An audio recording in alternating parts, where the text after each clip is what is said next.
Sveiki draugai, tai sveikinuosi toliau ar ne iš Dubajaus su jumis prisėdau ir nuodėlį pradėsim ir pakalbėsim bendrai ar ne apie struktūrą, ką mes čia turim, kas yra normalu ir kas nėra normalu ir kokie scenarijai galėtų būti. Galėtume svinglongų paieškoti ir koks tolimesnis scenarijus ar ne galėtų toliau vystytis. Tai pirmas dalykas ar ne, mes esam vis dar šitame šorte ar ne, plus 5,9 profitas. Nuo 1,6 esam, turėjau per šitą laikotarpį daug šortų šitoje vietoje, bet vis juos ar ne uždarydavau ir dabar šitą išlaikiau jau visai neblogai ir daug profito jau esam nuėmę. Koks mums svarbiausias ar ne makro dalykas yra? Makro svarbiausias dalykas yra, kad šitas low laikytų. Kad šitas low laikytų, mes galim ant daily padaryti piką, bet jeigu daugiau negu ant weekly mes turėsim ar ne kažkokią tai struktūrą į apačią, nieko gero tai nežada, nes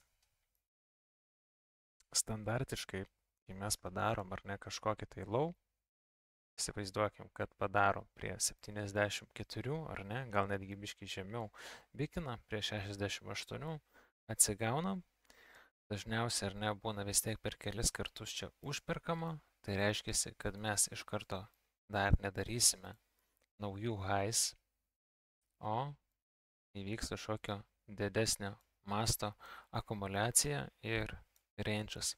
Bent jau istoriškai ir standartiškai, kaip vyksta ar ne Wyckoff modeliai, dažniausiai taip ir vyksta.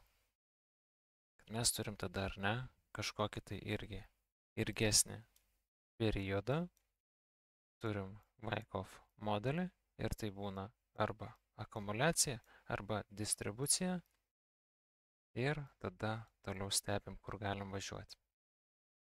Tai žinoti yra labai svarbu, ar ne, kad mažai labai yra tikėtina, kad per vieną kartą supildys visus orderius, turėsim vieną viką ir toliau, ar ne, tiesiog struktūrą vėl atgal į viršų.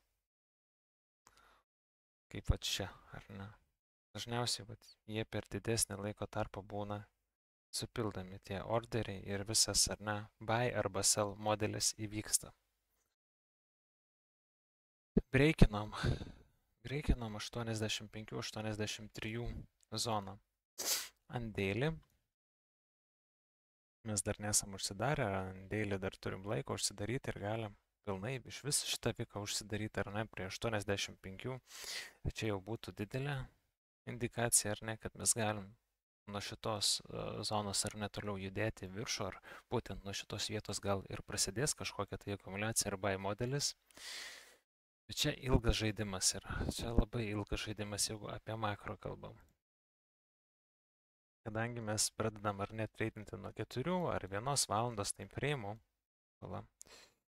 truputėlį išsizumautinsiu. Ar viskas čia gerai? Ne, truputėlį nutempiau. Jo.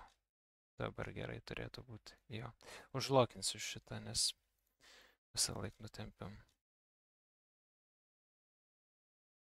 Mes galim treidinti ar ne tokią struktūrą. Visada ir visur. Ateina į zoną, pasižymim ją, užsimetam alertą, stebim price actioną, stebim ar open interest divą gaunam divą, liuks, gaunam breakout structure, liuks stop lossas virš, ar ne, aukščiausio high ir įeina į treidą. Viskas labai paprasta, tik reikia laikyti savo rizikos ar ne kontrolės ir viskas bus gerai. Su kuo, kokia yra didžiausia ar ne problema šiaip bendrai su traderiais ir su rizikos kontrolė, kad žmonės jos tikriausiai dažniausiai neturi ir neturi disciplinos.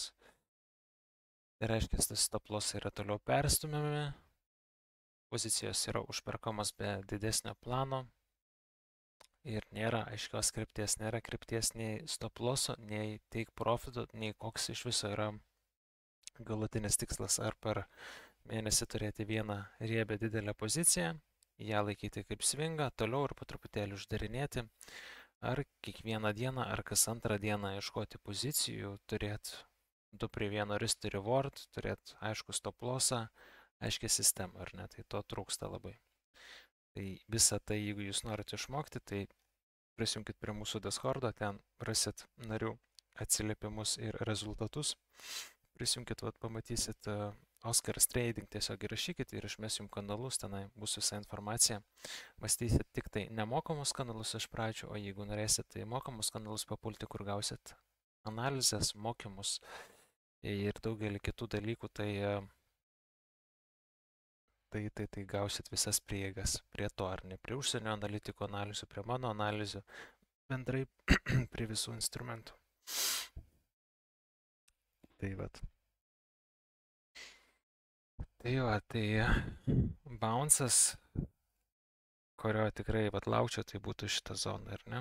78, 74, galima equilibrium pasimti, tai prieš 76 jau pradėčiau stebėti struktūrą ir ieškočiau kažkokio tai didesnio bounce, tai galėtų iš skalpo pavirsti į swingą.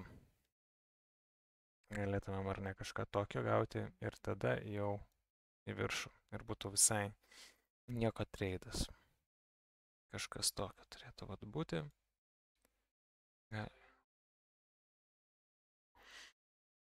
Tai bet tam reikia, kad dar truputėlį palaukti, ar ne?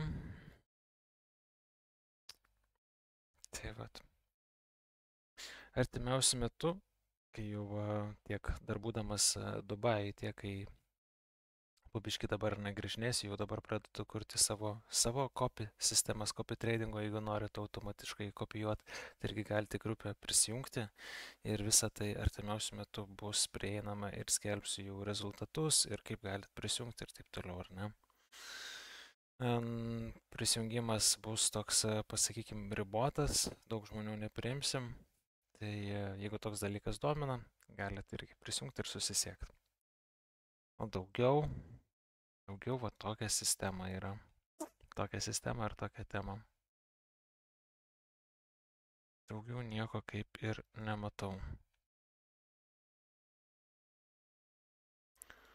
Papildomai 68 ar 64 zona dar yra, kuri irgi galėtų būti, kad realiai tada visą likvidumą, kurį esam čia ir nesukūrę per visą šitą koją, visą likvidumą suimam. Čia dar viena jau paskutinė bounce galimybė būtų. Nes čia bendrai turim labai didelį ir stiprų resistance. Ar ne, per visą koją. Ir kad čia pramušti jau labai daug jėgos reikia turėti. Nieks šitoj vietoj prie 50 nieks nenori selinti. Netgi prie 73 jau čia didelis dalykas, ar ne, jau selinti. Ar jeigu jūs turėtumėte dabar bitcoiną 73 000, ar ne, prie 73 būtumėt nusipirkęs ten, ką žinau, prie PEM, šiam, ar to paties 7, ar jūs parduotumėte, aš tai ne. Pavyzdžiui, jeigu spotę turėtumėte, tai čia didelė zona ir čia toks gera užsipirkimo zona. Tai vat. Tai šitą kol kas paliksim. Pastebėsim, pamatysim, ar ne. Svarbiausia, kiekvieną dieną struktūrą stebėti. Gerai, tiek šiandienai. Užmetam liuksę. Jeigu norit prie mūsų prisijungti, sakau, stebėti visas analizės, prisijungti prie mūsų bendruomenės, tradinti ne tik kripto, bet ir indices, tai yra Nasdaq ir S&P. Prašau, labai laukiam jūsų, turim signalus, turim visą sistemą paruošę, tai lengviau nėra dabar prie mūsų prisijungti, ne kaip dabar. Ir artimiausiu metu turėsim, aišku, ir seilų. Kažkas, man atrodo, grupėje buvo parašęs dėl Black Friday seilų, tai tikrai paruošim. Tai va, užmetam liuksą ir iki.